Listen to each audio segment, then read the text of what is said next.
বন্ধুরা, আজ আমি ঠাকুর শ্রীরামকৃষ্ণের কিছু অমৃত কথা পাঠ করব। যদি আপনাদের ভালো লেগে থাকে তাহলে আমার চ্যানেলটি আপনারা সাবস্ক্রাইব করে দেবেন। মথুরবাবুর নির্দেশে হলধারী দেবী পূজার ভার নিলেন, কারণ ঠাকুর তখন সাধনকালে ঠিক মতো পূজা করতে পারত না। হলধারী দেবী পূজার যত্নের সঙ্গেই করতেন, কিন্তু উহার অঙ্গস্বরূপ কোনো দিন পশু বলি হতো বলে হলধারী আনন্দের সঙ্গে পূজা করতে পারতেন না। এইভাবে প্রায় 1 মাস ক্ষুণ্ণ মনে পূজা করার পর হলধারী একদিন সন্ধ্যা দিতে বসেছেন, দেখলেন এক ভয়ঙ্করী মূর্তি ধারণ করে দেবী তাহাকে বলছেন, আমার পূজা তোকে আর করতে হবে না, করলে সেবা অপরাধে তোর পুত্রের মৃত্যু হবে। এই দর্শনটি মাতাল খেয়াল ভেবে হলধারী প্রথমটা ওই আদেশ মানেননি। তারপর কিছুদিন যাওয়ার পর সত্যই তিনি তাহার শিশুপুত্রের মৃত্যুর সংবাদ পেলেন। তখন তিনি ওই বিষয়ে ঠাকুরকে জানিয়ে দেবী পূজার কাছ থেকে বিরত হলেন। তাই ওই সময় থেকেই তিনি রাধা গোবিন্দজির পুজো এবং হৃদয় দেবী পুজো করতে লাগলেন।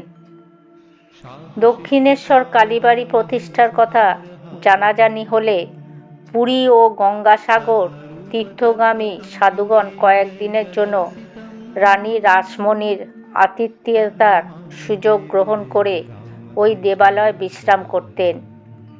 এইভাবে বহু সাধক ও সিদ্ধ পুরুষগণ সেখানে আসতেন এবং কেহ কিছুদিন থেকে যেতেন। ইহাদের কাহারোর দ্বারা উপদিষ্ট হয়ে ঠাকুর হঠযোগের ক্রিয়া সকল অভ্যাস করতেন। ওই সময় হলধারীও রাধা গোবিন্দজির পূজায় নিযুক্ত হওয়ার কিছু পরে গোপনে পরকীয়া প্রেম সাধনে রত হন। ইহা জানতে পেরে দেবালয়ের লোকেরা কানাকানি করতে থাকে, কিন্তু হলধারী যেহেতু বাকসিদ্ধ বলে একটা প্রচলিত কথা থাকায় কেউ তাকে কিছু বলতে সাহস করত না। ক্রমে ঠাকুরও এই বিষয় শুনলেন এবং লোকে ভাইয়ের নিন্দা করছে দেখে তাহাকে হলধারীকে এই কথাটা জানালেন। কথাটা শুনে হলধারী ক্রুদ্ধ হয়ে বললেন, তুই কনিষ্ঠ হয়ে আমাকে অবজ্ঞা করলি, তোর মুখ দিয়ে রক্ত উঠবে। পরবর্তীকালে ঠাকুর বলেছেন, এই ঘটনার কিছুদিন পরে একদিন রাত্রি 8টা-9টার সময় হঠাৎ আমার তালুদেশ সরসর করে উঠল এবং তার সঙ্গে মুখ দিয়ে গাঢ় কালো রক্ত বের হতে লাগলো। সংবাদ পেয়ে সকলে ছুটে এলো, হলধারীও এলো। তাকে বললাম, দাদা, তুমি আমায় সাপ দিয়ে কি করেছো দেখো দেখি। আমার অবস্থা দেখে হলধারীও কাঁদতে লাগলো। কালীবাড়িতে সেদিন একজন প্রাচীন অভিজ্ঞ সাধু এসেছিলেন। গোলমাল শুনে তিনি আমাকে দেখতে এলেন, ঠাকুর বলছেন, এবং রক্তের রং ও মুখের ভিতরে স্থান হতে রক্ত বেরোচ্ছিল তা পরীক্ষা করলেন এবং বললেন, সাধুটি, ভয় নেই, রক্ত বের হয়ে খুব ভালোই হয়েছে। দেখছি তুমি হঠযোগ সাধন করতে। হঠযোগের চরমে জড় সমাধি হয়, তোমারও তাই হচ্ছিল। সুষুম্না দ্বার খুলে গিয়ে শরীরের রক্ত মাথায় উঠেছিল, কিন্তু মাথায় না উঠে ও যে এইভাবে মুখের ভেতর দিয়ে বেরিয়ে গেল, এ খুব ভালোই হলো।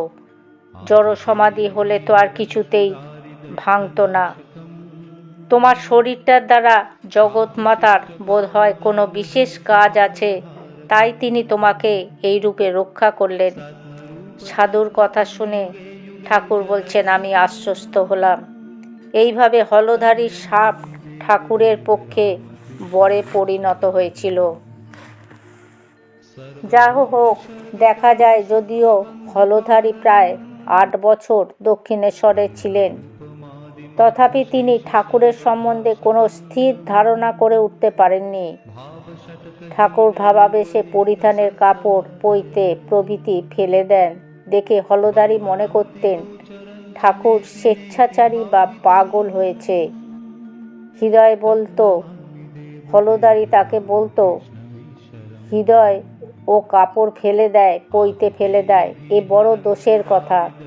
ওর এমন কি উচ্চ অবস্থা হয়েছে যে এরূপ করে? ও তোমার একটু কথা শোনে, তাই ও যাতে ওরকম না করতে পারে তোমার দেখা উচিত। এমনকি যদি বেঁধে রেখেও ওকে ওর থেকে নিরস্ত করা যায় তাও তোমার করা উচিত। আবার অনেক সময় ঠাকুরের ঈশ্বর লাভের জন্য অদৃষ্টপূর্ব ব্যাকুলতা, পূজা করবার কালে ঠাকুরের চোখের প্রেমধারা এবং ভগবৎ সঙ্গীত শ্রবণে তাহার উল্লাস দেখে হলধারী ভাবত ওর ভিতর নিশ্চয়ই ঈশ্বরের আবেশ হয়ে থাকে, নিশ্চয়ই আবেশ হয়েছে, নইলে সাধারণ মানুষ তো কখনো ঐরূপ হতে দেখা যায় না। এরূপ চিন্তা করে তিনি হৃদয়কে কখনো কখনো বলতেন, হৃদয়, তুমিও নিশ্চয়ই ওর ভেতরে কিছু আশ্চর্য দর্শন পেয়েছ, তা না হলে এত করে ওর সেবা তুমি কখনো করতে না। বন্ধুরা, আজ আমি পাঠ এখানেই শেষ করলাম। জয় ঠাকুর, জয় মা।